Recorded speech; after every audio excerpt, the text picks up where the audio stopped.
Hello and welcome back. We are starting today lesson 2, and I am going to give you a brief introduction to it. Just remember that this is our main question, and this is what we are going to try to answer at every level and in every topic that we discuss. Why are the Greeks the intellectual foundation of Western tradition? So, the Greeks, we owe the Greeks everything cultural, everything intellectual. No matter what level or what field you are interested in, the Greeks have something to give us, and the Greeks left a wonderful legacy that we still today enjoy. So let's start then with the map of Greece. And remember, this is the Mediterranean Sea, and this is the Eastern Mediterranean. This is where Judaism started. Remember, we talked about that in the previous lesson. And now we have come west, and we have come to Greece. And this is the land that the people who live there called Hellas. And that's the origin of the term Hellenic or Hellenistic. And just remember that the difference between Hellenic and Hellenistic is Alexander the Great.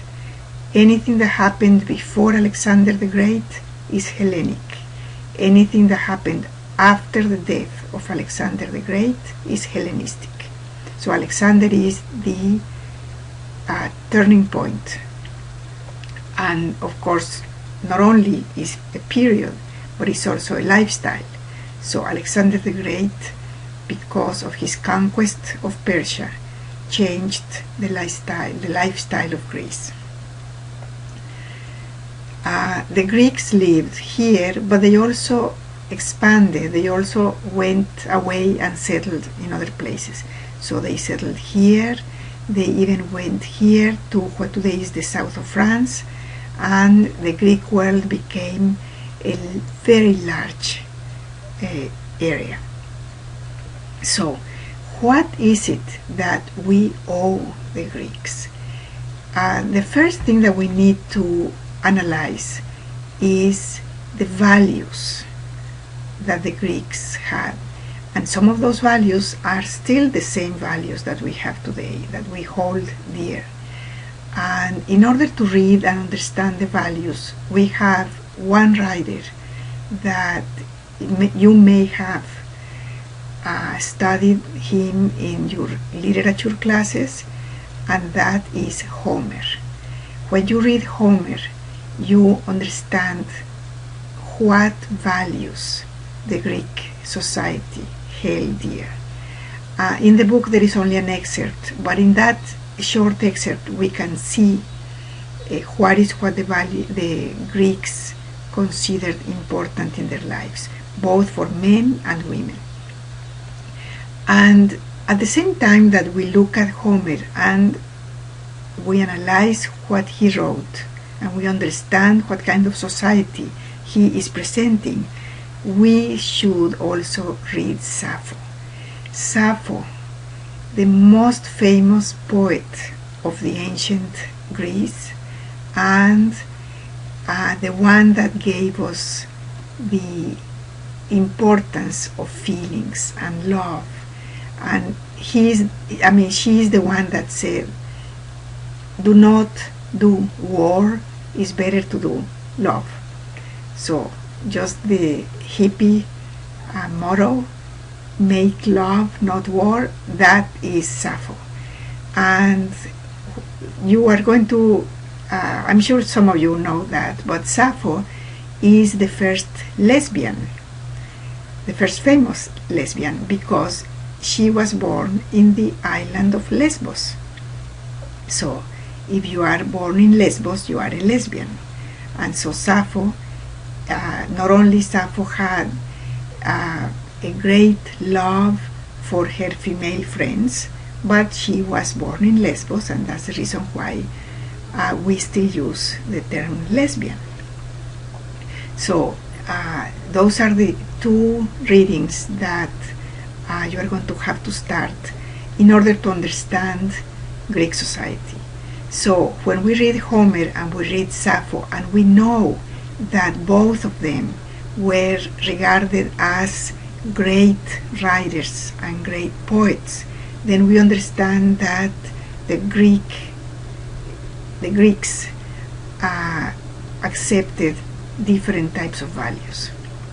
The next aspect that we need to look at, and this is going to be a great deal of work, because both Athens and Sparta are important societies in the Greek world, but they are entirely different societies.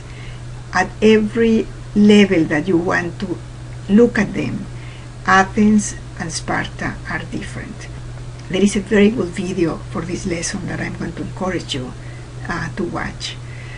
So as we analyze both societies, then also we have to look at the relationship between Athens and Sparta, and how two so different societies with so different perspectives and values had to clash. And their clash unfortunately produced the decline of the Greek world. So it was sad that, being Greek, both societies could not live in peace, and eventually they had conflicts, and the conflicts resulted in the weakening of the Greek world. We look at that at the end of the lesson. And then other aspects of the Greek world that we need to look at, or at least that we look to analyze, are things like the Greek cosmology. What is cosmology? Cosmology, or cosmogony, is the view that each society has of the origin of the world. So there is Greek cosmology, there is Hindu cosmology, there is Native American cosmology, there is the Mayan cosmology, there is of course the Hebrew cosmology. So each ancient society has a view of how the universe began, and it's a view that usually when we refer to cosmology, usually it involves supernatural beings. So we need to look at the Greek cosmology, and then we also have to look at Greek philosophy. And when you analyze Greek philosophy, try to distinguish between the philosophy that developed before Socrates, and that's called the pre-Socratic philosophy. And usually the pre-Socratic philosophers were interested in more what we call today science. Unlike cosmology, which involves supernatural beings, philosophy doesn't involve supernatural beings. The philosophers try to analyze the world and human beings using reasoning and trying to use deductive reasoning. So the pre-Socratic philosophy was based on their interest in the universe, and Pythagoras, that you know very well, if you have studied some kind of math, you know who Pythagoras is. Pythagoras is part of the pre-Socratic philosophy. And then we have the classical philosophers that are the three big ones, and those are Plato. Well, first Socrates lived first, then Plato, who was Socrates' disciple, and then Aristotle, who was Plato's disciple. And as you see each of those, then You're going to look at their main ideas, their different views, and how they agree or disagree with each other. So philosophy is another important field that in this lesson we focus.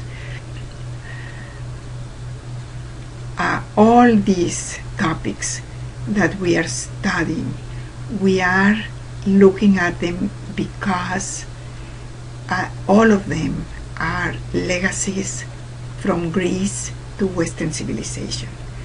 And Greek art is still a very important part of our aesthetic values.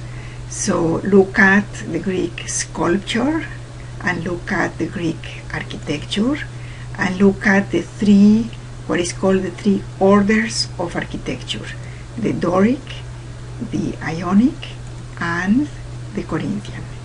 So, and then analyze also the human body, how it was represented, and also the idealistic and harmonious way that the Greeks presented their art. And then the last topic that we talk in this lesson, that we discuss in this lesson, is the fall of the Greek world. And as I mentioned before, it is unfortunate that Athens and Sparta could not live in peace, that Athenian imperialism was too much for Sparta.